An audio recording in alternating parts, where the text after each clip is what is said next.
तुम जानना चाहते हो कि भाई effect of impurity on semiconductor क्या हो सकता है, क्यों मैं अपने सेमीकंडक्टर को डोप करूं, मतलब उसके अंदर इम्प्योरिटी डालूं, क्यों प्योर फॉर्म में वो मुझे नहीं चाहिए। तुम्हें पता है सेमीकंडक्टर एक ऐसा पर्टिकुलर सॉलिड है जो कि जिसकी कंडक्टिविटी किसके बीच में होती है, तुम्हारे इंसुलेटर के बीच में होती है और कंडक्टर के बीच में होती है कि नहीं। वो इंसुलेटर जितना बेकार नहीं और कंडक्टर जितना एफिशिएंट नहीं होता एनर्जी कैरियर्स के हिसाब से। ठीक है, तो अब क्या है, इसका मतलब ये है कि ये एक ऐसी चीज है जिसको मैं मॉडिफाई कर सकता हूँ। ठीक है, तो मैं इसकी कंडक्टिविटी बढ़ा सकता हूँ, घटा सकता हूँ अपने हिसाब से। ठीक है, एक थ्रेशोल्ड कंडक्टिविटी क्या हुई जब वो प्योर लेवल पर हुआ। अगर इससे थोड़ी सी ज्यादा कंडक्टिविटी चाहिए मुझे, तो मैं उसे बढ़ा सकता हूँ, अपने हिसाब से बढ़ा सकता हूँ, एक कंट्रोल्ड मैनर में बढ़ा सकता हूँ मैं। ठीक है, तो इसलिए इम्प्योरिटी बहुत जरूरी होती ही है मेरी सेमीकंडक्टर के अंदर। ठीक है, अब अगर मैं बात करता हूँ इम्प्योरिटी की, तो इसे क्या कहा जाता है, इसे कहा जाता है डोपेंट्स कहा जाता है।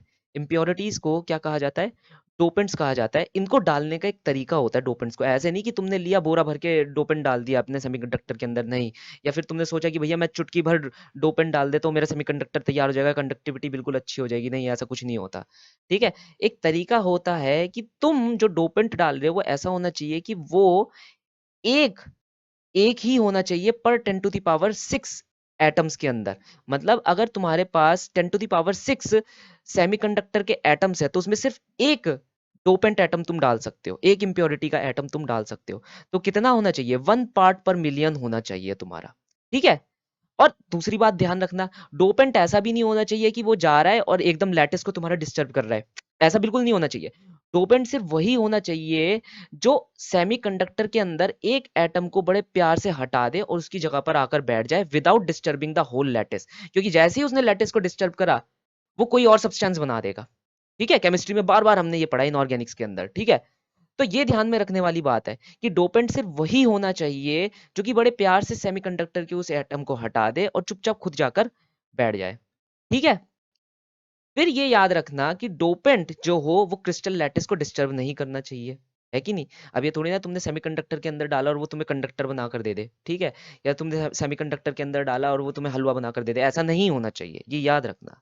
ठीक है, उसका साइज जो होना चाहिए वो बिल्कुल सेम होना चाहिए जो कि तुम्हारा क्रिस्टल एटम जो भी तुम यूज कर रहे हो। जैसे फॉर एग्जांपल अगर तुम सिलिकॉन यूज कर रहे हो, तो तुम्हारे जो डोपेंट का साइज होना चाहिए वो सिलिकॉन जितना ही होना चाहिए, है ना। तुम्हारी चेयर पर आके सिर्फ तुम्हारे जितना ही बंदा बैठ सकता है। अगर तुमसे छोटा बंदा बैठेगा तो अलग से दिख जाएगा कि भैया ये तो चेयर खाली है आधी भरी है। तुमसे बड़ा या मोटा बंदा आकर बैठने की कोशिश करेगा, कभी तुम्हारी चेयर पर नहीं बैठ पाएगा, है कि नहीं, तुम्हारी चेयर और तोड़ देगा। तो याद रखना, same case happens with the case of the dopants also. और जो कंसंट्रेशन होनी चाहिए डोपेंट्स की वो ज्यादा नहीं होनी चाहिए। As a rule of thumb याद रखना कि सिर्फ 1% ऑफ क्रिस्टल एटम्स हम रखते हैं।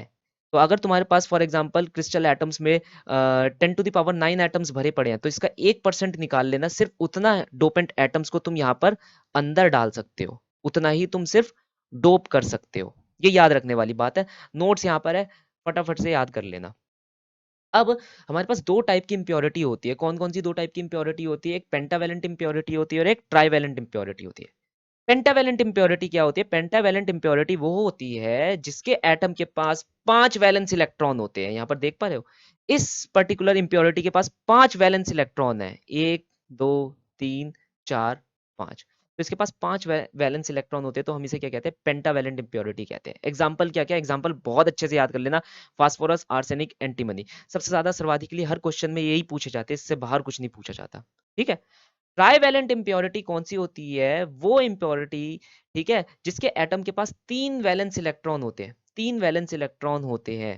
ठीक है, याद रखना, फॉर एग्जांपल जैसे मैंने यहाँ पर बोरॉन ले रखा है, गैलियम है, इंडियम है, एल्यूमिनियम है, ये सब किस में आते हैं, ट्राइवेलेंट इंप्योरिटी के अंदर आ जाते हैं।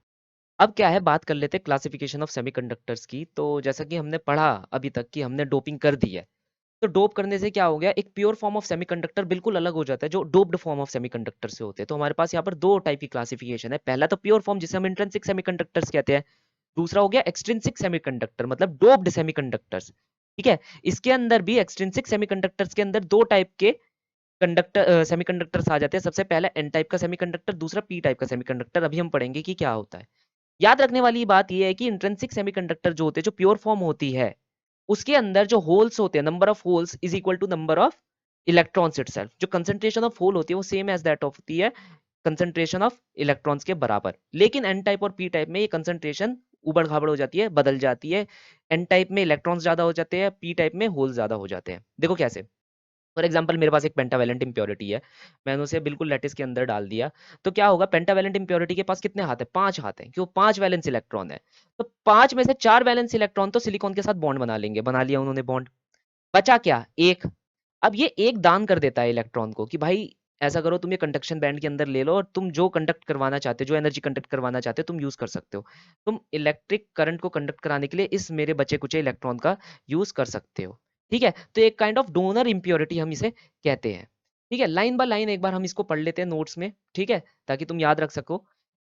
इसे जब हम अपने सेमीकंडक्टर को पेंटावेलेंट इम्प्योरिटी के साथ डोप करते हैं, तब हमारे को ये एन टाइप का सेमीकंडक्टर मिलता है। इसके अंदर क्या होता है, 4 इलेक्ट्रॉन पेंटावेलेंट इम्प्योरिटी के हमारे आउट ऑफ 5, मतलब 5 में से 4 इलेक्ट्रॉन हमारे पेंटावेलेंट इम्प्योरिटी के सिलिकॉन के साथ बॉन्ड बना लेते हैं। जो एक रह जाता है वो हमारा एनर्जी को कंडक्ट करने में मदद करता है। इस इम्प्योरिटी के अंदर जो एक फ्री इलेक्ट्रॉन होता है, क्योंकि वो हमारी एनर्जी को कंडक्ट कर रहा होता है, तो हम इसे क्या कहते हैं, डोनर इम्प्योरिटी कहते हैं, क्योंकि इस इम्प्योरिटी ने अपना एक इलेक्ट्रॉन हमें दान दे दिया। ठीक है, इस इम्प्योरिटी ने एक इलेक्ट्रॉन हमें दान दे दिया ताकि करंट कंडक्ट कर सके। फिर हमने इसको नाम दे दिया कि इसे हम कहते हैं एन टाइप सेमीकंडक्टर। ठीक है, अब हम इसे कहते हैं इमोबाइल डोनर पॉजिटिव आयन। इसके अंदर जो ये मेन एटम होता है, जो ये पेंटावेलेंट इम्प्योरिटी जो हम बात कर रहे थे, ये फास्फोरस, इसे मैं कहता हूं इमोबाइल पॉजिटिव डोनर आयन। क्यों, क्योंकि सबसे पहली बात है, जब इसने इलेक्ट्रॉन दिया ये पॉजिटिवली चार्ज हो जाता है, तो नाम से पता चल गया कि पॉजिटिव आयन बन गया ये, क्योंकि इसने अपना इलेक्ट्रॉन दान में दे दिया, डोनर बन चुका है ये। इमोबाइल इसलिए क्योंकि ये अपने लैटिस में एक ही जगह पर बैठा रहेगा। फॉर एग्जांपल ये वाली जगह को ध्यान से देखो, ये अपनी जगह से हिल नहीं रहा है। एनर्जी कौन कंडक्ट कर रहा है, ये फ्री इलेक्ट्रॉन एनर्जी कंडक्ट कर रहा है, ये तो अपनी जगह पर बैठा रहेगा, लैटिस के अंदर बैठा रहेगा। तो इसलिए कहा गया इमोबाइल, ना मूव करने वाला, डोनर, इलेक्ट्रॉन दान करने वाला पॉजिटिव आयन। ठीक है, अब इससे मुझे पता चला कि एन टाइप सेमीकंडक्टर्स के अंदर जो मेरा मेजॉरिटी चार्ज कैरियर होता है वो कौन होते हैं, इलेक्ट्रॉन्स होते हैं। और जो माइनॉरिटी चार्ज कैरियर्स होते हैं वो क्या होते हैं, होल्स होते हैं। क्योंकि यहाँ पर मेरे पास एक्स्ट्रा इलेक्ट्रॉन्स आ रहे हैं। एक्स्ट्रा इलेक्ट्रॉन्स आने की वजह से क्या होता है, देखो सबसे पहले नॉर्मल सेमीकंडक्टर के अंदर इलेक्ट्रॉन और होल कंसंट्रेशन दोनों सेम थे। अब तुमने क्या करा कि एक ऐसी इंप्योरिटी दे दी जो कि तुम्हें एक्स्ट्रा इलेक्ट्रॉन दे रहा है, तो होल की कंसंट्रेशन तो चेंज हुई नहीं। होल की कंसंट्रेशन चेंज नहीं हुई, तो वो वहीं की वहीं है, तो वो माइनॉरिटी में आ गए। और तुमने क्या देना शुरू कर दिया, इलेक्ट्रॉन, फ्री इलेक्ट्रॉन्स देना शुरू कर दिया, तो इलेक्ट्रॉन्स बढ़ गए। तो यहाँ पर सारा चार्ज कौन कंडक्ट करेगा, इलेक्ट्रॉन्स कंडक्ट करेंगे। ठीक है, तो यहाँ पर मेजॉरिटी क्या हुई, इलेक्ट्रॉन्स की हुई। अब अगर हम पी टाइप की बात कर लेते हैं, तो वहां पर हम क्या करते हैं, ट्राइवेलेंट इंप्योरिटी को डाल देते हैं। उससे क्या होता है कि ट्राइवेलेंट इंप्योरिटी में भाई उसके 3 हाथ है, वो 3 अलग अलग सिलिकॉन से अपने बॉन्ड बना सकता है, जो कि उसने बॉन्ड बना लिए। ठीक है, अब एक सिलिकॉन यहाँ पर भी तो रह गया, इसे भी तो अपना बॉन्ड बनाना है, इसके पास तो बॉन्ड बनाने के लिए कोई नहीं रह गया है। ठीक है, तो वहां पर एक वैकेंसी क्रिएट हो जाती है, जिसे हम क्या कहते हैं, मैंने क्या बताया था, होल कहते हैं। ठीक है, ये वैकेंसी भरने के लिए बाहर से एक इलेक्ट्रॉन लैटिस में से ले लिया जाता है। लैटिस इस जगह पर इस इलेक्ट्रॉन को ले लेता है, क्योंकि भाई बॉन्ड बनना जरूरी है ना, बॉन्ड के बिना तो कुछ चीज एग्जिस्ट नहीं कर सकती, है कि नहीं। तो इलेक्ट्रॉन यहाँ से फटाफट से यहाँ पर आ जाता है, और ये जो वेकेंट स्पेस होती है ये बाहर चली जाती है हमारे लैटिस में से। एक बार ये बाहर चली गई, तो हमारा जो करंट होगा कंडक्ट करने में कौन हेल्प करेगा, यही वैकेंसी हेल्प करेगी, यही होल हेल्प करेगा। ठीक है, लाइन बाय लाइन एक बार पढ़ लेते हैं। क्या होता है इस सेमीकंडक्टर के अंदर, जब हम प्योर सेमीकंडक्टर को ट्राइवेलेंट इंप्योरिटी से डोप करते हैं, तो हमें पी टाइप का सेमीकंडक्टर मिलता है। आउटर मोस्ट शेल जो होता है ट्राइवेलेंट इंप्योरिटी के अंदर, उसके पास 3 इलेक्ट्रॉन होते हैं, तीनों के तीनों सिलिकॉन के साथ बॉन्ड बना लेते हैं। ठीक है, तब भी एक सिलिकॉन एटम ऐसा रह जाता है, एक सिलिकॉन एटम ऐसा रह जाता है जिसके पास इलेक्ट्रॉन नहीं पहुंच पाता। अब एक सिलिकॉन एटम ऐसा रह गया जिसके पास इलेक्ट्रॉन नहीं पहुंच पाता, वो सराउंडिंग से एक इलेक्ट्रॉन ले लेता है। सराउंडिंग से एक इलेक्ट्रॉन लेने की वजह से वो उस होल को भर देता है, जैसा कि मैंने अभी बताया, वो इस होल को भर देता है। ये होल भर जाता है, तो ये होल बाहर आके लैटिस में फ्री हो जाता है, और ये एक एनर्जी कैरियर की तरह, एनर्जी कैरियर की तरह काम कर सकता है। ठीक है, अब इसके अंदर क्या होता है, जो इम्प्योरिटी एटम होती है, जो इम्प्योरिटी एटम होती है, वो इलेक्ट्रॉन को एक्सेप्ट करती है। क्योंकि वो इलेक्ट्रॉन को एक्सेप्ट करती है, तो इसे क्या कहा जाता है, एक्सेप्टर इम्प्योरिटी कहा जाता है। अनलाइक जैसे हमने पहले पढ़ा था कि उसने क्या कहा था, उसने कहा था यार मेरे पास तो एक इलेक्ट्रॉन एक्स्ट्रा आ गया, तो मैं एक इलेक्ट्रॉन को दान में दे देता हूँ। उसने एक इलेक्ट्रॉन दान में दे दिया, ठीक है, तो वो बहुत बड़ा दानवीर करण बन गया। अब यहाँ पर क्या है, इसने कहा कि यार मेरे पास तो एक इलेक्ट्रॉन नहीं है ना, मुझे तो अपना ऑक्टेट कंप्लीट करना है, मुझे तो पूरा बॉन्ड कंप्लीट करना है, मेरे पास तो 8 इलेक्ट्रॉन होने चाहिए ना बाहर के आउटर मोस्ट शेल में। मैं क्या करूंगा, ला भाई तू अपना इलेक्ट्रॉन दे दे। तो एकदम से इसने एक्सेप्ट कर लिया, एकदम से इसने छीन छीन लिया इलेक्ट्रॉन बाहर से। ठीक है, तो इसे क्या कहा गया, इसे एक्सेप्टर इम्प्योरिटी कहा गया। ठीक है, अब इसके अंदर हम इसे और भी नाम दे सकते हैं, इसका जो मेन एटम होता है उसे हम क्या कहते हैं, इमोबाइल एक्सेप्टर नेगेटिव आयन कहते हैं। इमोबाइल एक्सेप्टर नेगेटिव आयन क्यों, सबसे पहले तो इसने एक्सेप्ट करा, तो ये क्या बन गया, एक्सेप्टर। अब इसने क्या एक्सेप्ट करा, इलेक्ट्रॉन एक्सेप्ट करा, इलेक्ट्रॉन एक्सेप्ट करने से क्या हो गया, नेगेटिवली चार्ज हो गया, तो एक्सेप्टर नेगेटिव आयन बन गया। ठीक है, और इमोबाइल इसलिए क्योंकि ये अपनी जगह से हिल नहीं सकता है कि नहीं, ध्यान से देखो, अपनी जगह से ये हिलेगा नहीं, अगर ये हिला तो लैटिस बिगड़ जाएगा। ठीक है, अब मुझे ये पता चला कि इस पर्टिकुलर सिस्टम के अंदर, इस पर्टिकुलर सेमीकंडक्टर के अंदर मेजॉरिटी कौन है, होल्स की है, मेजॉरिटी चार्ज कैरियर कौन है, होल्स है, माइनॉरिटी कौन है, हमारे इलेक्ट्रॉन है बेसिकली, है कि नहीं। कॉमन सेंस से पता है हमें, क्योंकि हम एक ऐसी इंप्योरिटी डाल रहे हैं जो पहले से ही होल को क्रिएट करवाने में मदद कर रही है। पहले से ही होल और इलेक्ट्रॉन सेम नंबर के थे, अब तुमने होल और क्रिएट कर दिए, तो मेजॉरिटी किसकी हो जाएगी, होल्स की हो जाएगी। ठीक है, अब क्या है, सबसे इंपॉर्टेंट बात यहाँ पर मैं करूंगा कि इलेक्ट्रिकल कंडक्शन थ्रू सेमीकंडक्टर। कहने का मतलब है, तुम ये पूछोगे कि सर अच्छा आपने इतनी बात बताई, ठीक है, हमने बात करी इलेक्ट्रॉन की, हमने बात करी होल्स की, एनर्जी कैसे कंडक्ट होती है कि नहीं। सबसे मेन बात तो यही है भाई, हमारे को करंट दौड़ाना है, उससे ज्यादा तो कोई चीज इंपॉर्टेंट है ही नहीं हमारे लिए एज एन इंजीनियर। तो अब ध्यान से देखो यहाँ पर क्या होता है, मान लो मैंने एक पी टाइप एन टाइप कोई सा भी डोप टाइप का सेमीकंडक्टर ले लिया, फॉर एग्जांपल यहाँ पर मैंने क्या लिया है, पी टाइप सेमीकंडक्टर लिया है यहाँ पर। मुझे पता है ये क्या है, पी टाइप सेमीकंडक्टर है। ठीक है, क्यों, यहाँ पर मैंने सिलिकॉन को एल्यूमिनियम के साथ डोप करा है, और एल्यूमिनियम क्या है, तुम्हारी ट्राईवैलेंट इंप्योरिटी है, अभी तुमने यहाँ पर पढ़ा था, ये देखो ध्यान से, ट्राईवैलेंट इंप्योरिटी है तुम्हारी एल्यूमिनियम। ठीक है, तो यहाँ पर लार्ज करंट कैरियर कौन से हो गए, होल हो जाएंगे, है कि नहीं। जैसे ही तुम इस सेमीकंडक्टर को एक बैटरी के साथ लगा देते हो, एक इलेक्ट्रिक फील्ड जनरेट हो जाती है। एक इलेक्ट्रिक फील्ड जनरेट कैसे हो रही है, इस पार्ट से इस पार्ट तक जनरेट हो रही है कि नहीं। तो करंट कैरियर्स कौन है यहाँ पर, मेजॉरिटी चार्ज कैरियर कौन है, होल्स है, माइनॉरिटी कौन है, तुम्हारे इलेक्ट्रॉन्स है। तो सारे इलेक्ट्रॉन्स नेगेटिव, मतलब नेगेटिव से पॉजिटिव साइड भागना शुरू हो जाएंगे, वो opposite to that of direction of electric field भागने शुरू हो जाती है, इलेक्ट्रोस्टैट्स में हमने 100 बार पढ़ा है। जो होल्स होंगे क्योंकि वो पॉजिटिवली चार्ज है, तो वो क्या होंगे, रिपेल होंगे, रिपेल होंगे तो वो कहाँ भागने की कोशिश करेंगे, नेगेटिव टर्मिनल की तरफ भागने की कोशिश करेंगे। ठीक है, तो यहाँ पर अगर मैं देखूं तो करंट है तो दोनों की वजह से, है तो दोनों की वजह से करंट, यहाँ पर टोटल करंट अगर मैं लिखूंगा तो वो होल्स की वजह से भी है और इलेक्ट्रॉन्स की वजह से भी है, लेकिन सबसे ज्यादा किसकी वजह से है, होल्स की वजह से होगा। समझने की कोशिश कर रहे हो। तो कहने का मतलब ये बन रहा है कि अगर मेरे पास पी टाइप का सेमीकंडक्टर है तो टोटल टोटल करंट मैं लिख सकता हूँ कि वो होल्स की वजह से है। अगर मेरे पास एन टाइप का सेमीकंडक्टर है तो टोटल टोटल करंट जो होगा वो इलेक्ट्रॉन्स की वजह से होगा। और अगर मेरे पास तुम्हारा नॉर्मल इंट्रिंसिक सेमीकंडक्टर है तो होल्स प्लस इलेक्ट्रॉन दोनों की वजह से करंट हमारा सिस्टम के अंदर कंडक्ट करेगा। ये याद रखना, ठीक है। ध्यान से देखो, mass action law in semiconductor सबसे इंपॉर्टेंट चीज है यहाँ पर। ठीक है, छोटा सा क्वेश्चन आ सकता है, बहुत इजी होता है, लेकिन फिर भी थ्योरी जानना बहुत जरूरी है। होता क्या है कि तुम्हें पता है गर्मी ज्यादा है, गर्मियों का मौसम आने वाला है, बसंत ऋतु आ चुकी है, ठीक है। गर्मी ज्यादा है तो तुम्हारे जो सेमीकंडक्टर होगा उसके अंदर हो गया थर्मल इफेक्ट की वजह से इलेक्ट्रॉन होल पेयर जनरेशन शुरू हो जाएगा, जैसे कि स्क्रीन पर तुम्हें दिख रहा है, इलेक्ट्रॉन होल पेयर जनरेशन शुरू हो चुका है। अब इस जनरेशन प्रोसेस के दौरान, मतलब ये जनरेशन प्रोसेस हो रहा होता है, ये अपनी जगह हो रहा होता है, एक प्रोसेस दूसरा काम करना शुरू कर देता है, रिकम्बिनेशन प्रोसेस। कि भैया यहाँ पर तो टूटकर एक पेयर बनना शुरू हो गया इलेक्ट्रॉन और होल का। एक प्रोसेस होता है जहां पर इलेक्ट्रॉन और होल एक साथ कंबाइन होकर एक पेयर बना देते हैं। इस प्रोसेस को हम क्या कहते हैं, रिकम्बिनेशन कहते हैं। क्यों ये हो रहा होता है, क्योंकि तुम्हें पता है ओवर क्राउडिंग हो जाएगी यहाँ पर, ठीक है। और हर किसी चीज को, हर एक पदार्थ को अपने इक्विलिब्रियम स्टेट पर पहुंचना ही होता है किसी ना किसी टाइम पर, है कि नहीं। तो इक्विलिब्रियम पर जितना ये बन रहे होते हैं, जितना होल और इलेक्ट्रॉन का पेयर बन रहा होता है, ठीक है, उतना ही ये टूट भी रहा होता है। यहाँ पर देख रहे हो, रिकम्बाइन करके वो एक चीज बन चुके हैं, ठीक है, एक एंटिटी बन चुके हैं। तो जितने ये इलेक्ट्रॉन और होल डिस्क्रीटली यहाँ पर बन रहे हैं, उतने ही यहाँ पर रिकम्बाइन भी हो रहे होते हैं। और ये रिकम्बिनेशन क्यों होता है, ये होता है collision in between your holes and electrons की वजह से, ठीक है। अब इस लॉ पर आ जाते हैं। ये लॉ कहता है कि एक सेमीकंडक्टर के लिए, एक गिवन सेमीकंडक्टर के लिए जो रेट ऑफ रिकॉम्बिनेशन होगा, जिसे हम कहते हैं रेट ऑफ रिकॉम्बिनेशन, वो किस पे डिपेंड होना चाहिए? वो हमारी इलेक्ट्रॉन डेंसिटी पर, मतलब जितने नंबर ऑफ इलेक्ट्रॉन हमारे वहां पर है, और हमारे होल्स पर, जितने नंबर ऑफ होल्स वहां पर है, उनके ऊपर डिपेंड करना चाहिए। उन दोनों के मल्टीप्लीकेशन पे हमारे डिपेंड करना चाहिए, उन दोनों के प्रोडक्ट पे हमारे डिपेंड करना चाहिए। तो rate of recombination depends upon the product of number of electron multiplied by your number of holes. ठीक है। अब यहां पर क्या है? प्रोपोर्शनैलिटी का साइन है। इस प्रोपोर्शनैलिटी के साइन को अगर मैं हटाऊंगा तो मुझे एक कांस्टेंट ऐड करना पड़ेगा। इस कांस्टेंट को क्या कहा जाता है? रिकॉम्बिनेशन कोफिशिएंट हम कहते हैं। इस कांस्टेंट को क्या कहते हैं? रिकॉम्बिनेशन कोफिशिएंट हम कहते हैं।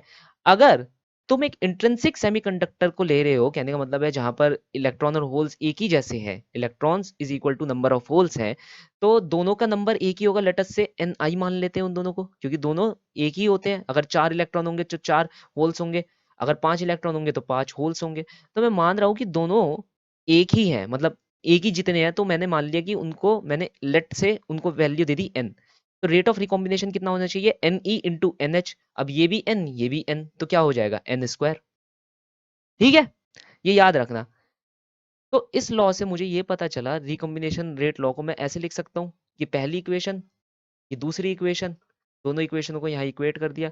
तो मुझे यहाँ पर पता चल रहा है कि एक इक्विलिब्रियम के अंदर थर्मल इक्विलिब्रियम के अंदर product of electron and hole concentration, product of electron and hole concentration is always constant.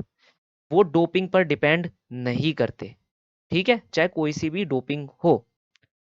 ठीक है, याद रखना। तो ये जो पर्टिकुलर लॉ तुम लगा रहे हो यहाँ पर, ये जो पर्टिकुलर इक्वेशन तुम लिख रहे हो, ये कब वैलिड है? थर्मल इक्विलिब्रियम पर।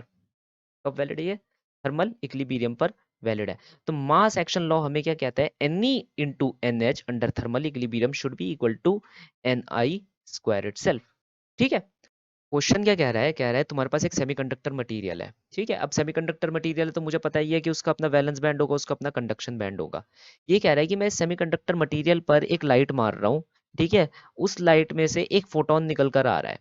उस फोटोन की जो अपनी एनर्जी है वो इस एनर्जी बैंड गैप के बराबर है। ठीक है, इस एनर्जी बैंड गैप के बराबर है उसकी एनर्जी। ठीक है, अब यहाँ पर पड़े हुए एक इलेक्ट्रॉन को मैं कितनी एनर्जी दे दूं इस फोटोन के द्वारा, सच दैट कि यहाँ पर एक होल और एक इलेक्ट्रॉन पेयर क्रिएट हो जाए।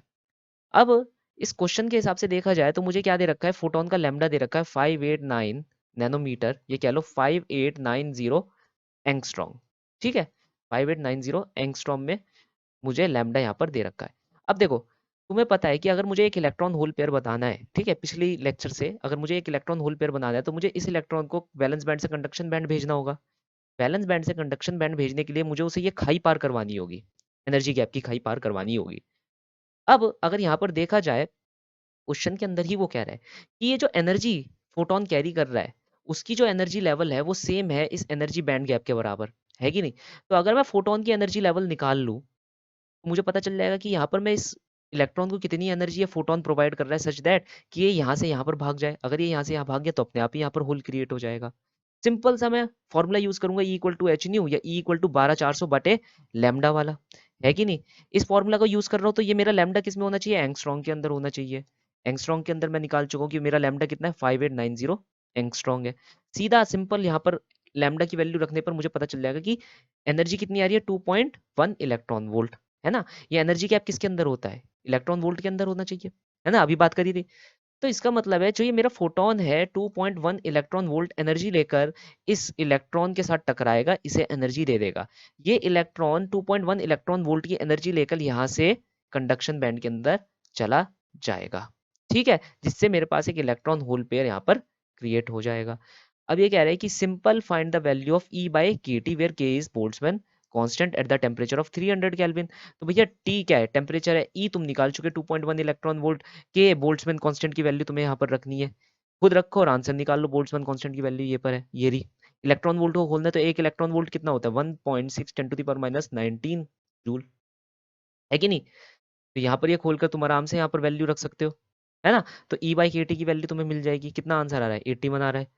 क्वेश्चन बहुत सिंपल था, लेकिन जो पेचीदा चीज थी वो क्या थी? तुम्हारी पर्टिकुलरली कैलकुलेशंस। अब तुम्हें पता है कि बेसिकली जो प्योर सेमीकंडक्टर होते हैं उसमें जो तुम्हारा वैलेंस बैंड और कंडक्शन बैंड होता है, अगर मुझे एक इलेक्ट्रॉन होल पेयर बनाना है तो मुझे क्या करना होता है, वैलेंस बैंड से कंडक्शन बैंड के अंदर अपने इलेक्ट्रॉन को पहुंचाना होता है, ताकि यहाँ पर एक वैकेंसी बन जाए जिसे हम क्या कहते हैं, होल कहते हैं।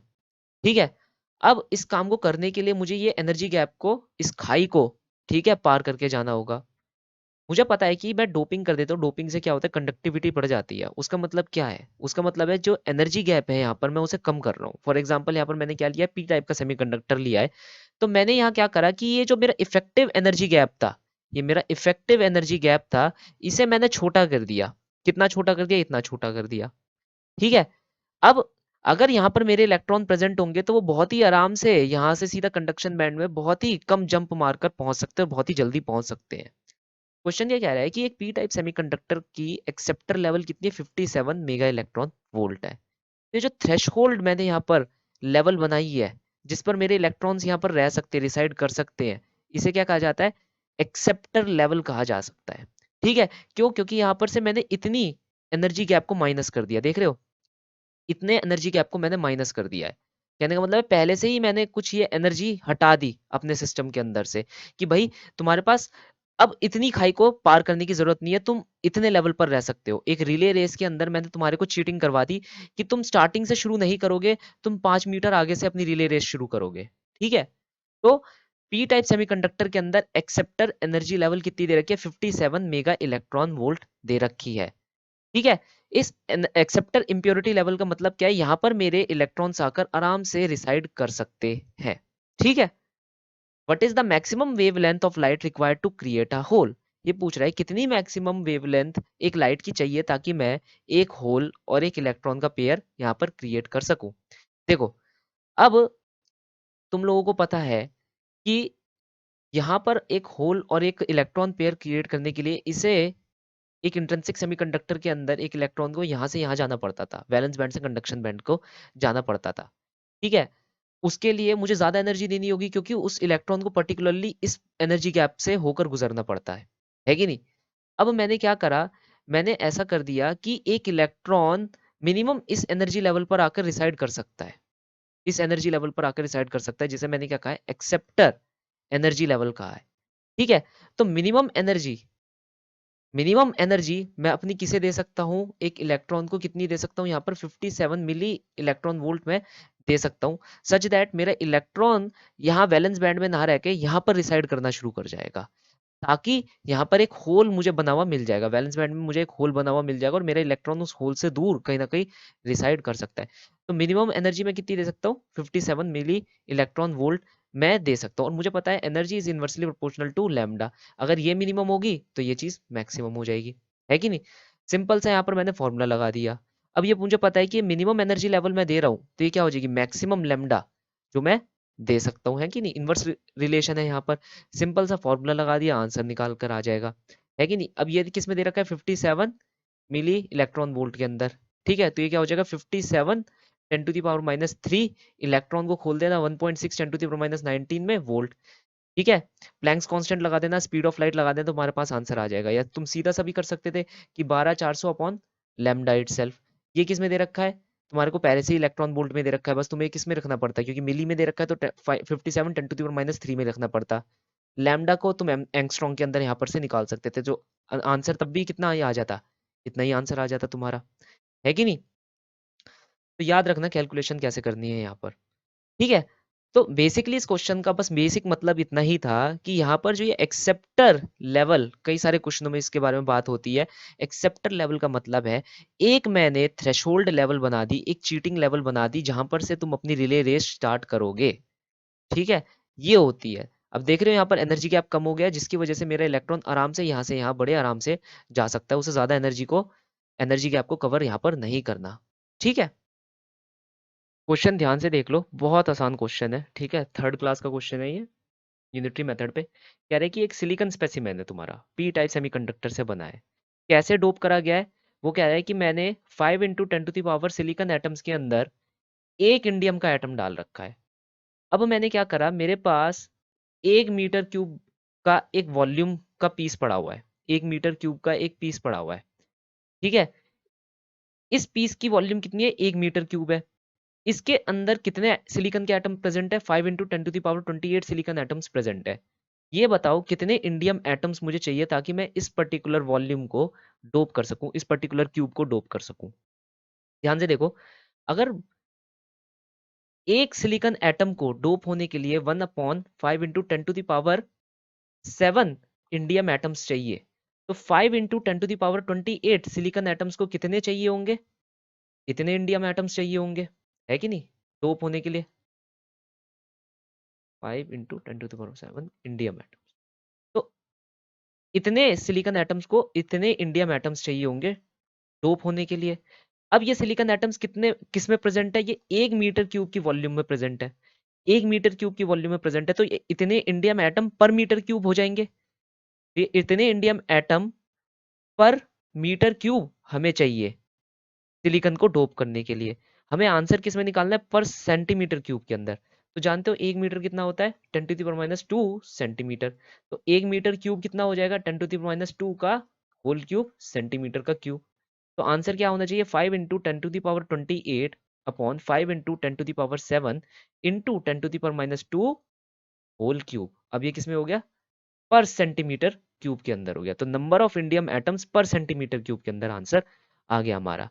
फिर से दोहरा देता हूं, इतने सिलिकॉन एटम्स को डोप होने के लिए एक इंडियम एटम चाहिए, तो एक सिलिकॉन एटम को डोप होने के लिए कितने इंडियम एटम चाहिए होंगे? इतने इंडियम एटम चाहिए होंगे। तो अब यहाँ पर हमें कितने सिलिकॉन एटम्स दे रखे हैं? 5 × 10⁻28 दे रखे हैं। तो 5 × 10⁻28 एटम्स को डोप होने के लिए कितने इंडियम एटम्स चाहिए? इतने इंडियम एटम्स चाहिए, है कि नहीं? यूनिटरी मेथड से हमने ये डायरेक्ट निकाल लिया।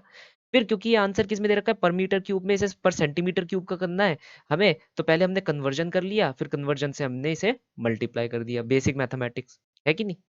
फॉर्मल आंसर ये रहा। ठीक है, अब आगे आ जाओ। ये कह रहा है कि एक प्योर जर्मेनियम स्पेसिमेन है, उसे हमने एल्यूमिनियम के साथ डोप कर दिया। Number density of acceptor atoms are approximately 10⁻21 if density of electron hole pair in intrinsic semiconductor is 10⁻19, find the number density of electron in the specimen। अब data क्या given है? यहाँ पर डेटा दे रखा है कि यहाँ पर जो इलेक्ट्रॉन होल पेयर होंगे इंट्रिंसिक सेमीकंडक्टर के अंदर, वो कितने दे रखे हैं? 10⁻19 हमें दे रखा है। एक्सेप्टर इंप्योरिटी हमें कितनी दे रखी है? 10⁻21 हमें दे रखी है। कहने का मतलब है नंबर ऑफ होल्स हमें कितने दे रखे हैं? 10⁻21 दे रखे हैं, क्योंकि एक एक्सेप्टर इंप्योरिटी एक होल बनाएगी, याद रखना। एक एक्सेप्टर इंप्योरिटी एक होल बनाएगी, ठीक है। अब होल कंसंट्रेशन हमारे पास पता चल गई कि 10⁻21 है, हमें इलेक्ट्रॉन कंसंट्रेशन निकालनी है। थर्मल इक्विलिब्रियम के अंदर वो मास लॉ वाला हमें क्या फॉर्मूला मिल रहा था कि Ne × NH = n²। ये क्या है? इंट्रिंसिक के अंदर जो प्रेजेंट है, ये नंबर ऑफ इलेक्ट्रॉन, ये नंबर ऑफ होल्स, है कि नहीं? यहाँ पर ये फॉर्मूला पढ़ा था, कहाँ गया? ये वाला फॉर्मूला पढ़ा था थर्मल इक्विलिब्रियम के अंदर, मास एक्शन लॉ पढ़ा था हमने। ये हम यहाँ पर लगा देंगे सिंपल सिंपल से। लगाने के बाद आंसर क्या आ रहा है? यहाँ पर जस्ट Ne की वैल्यू तुम निकाल सकते हो, आराम से निकाल कर मुझे दे देना, ठीक है। अब इस क्वेश्चन को देखो, क्वेश्चन क्या कह रहा है कि प्योर सिलिकॉन का सेमीकंडक्टर है तुम्हारे पास 300 केल्विन पर, उसमें जो होल्स और इलेक्ट्रॉन की कंसंट्रेशन सेम है, कितनी? 1.5 10⁻16। जब मैंने उसे इंडियम एटम के साथ डोप करा तो मेरे होल्स बढ़कर कितने हो गए? 3 × 10⁻22 हो गए।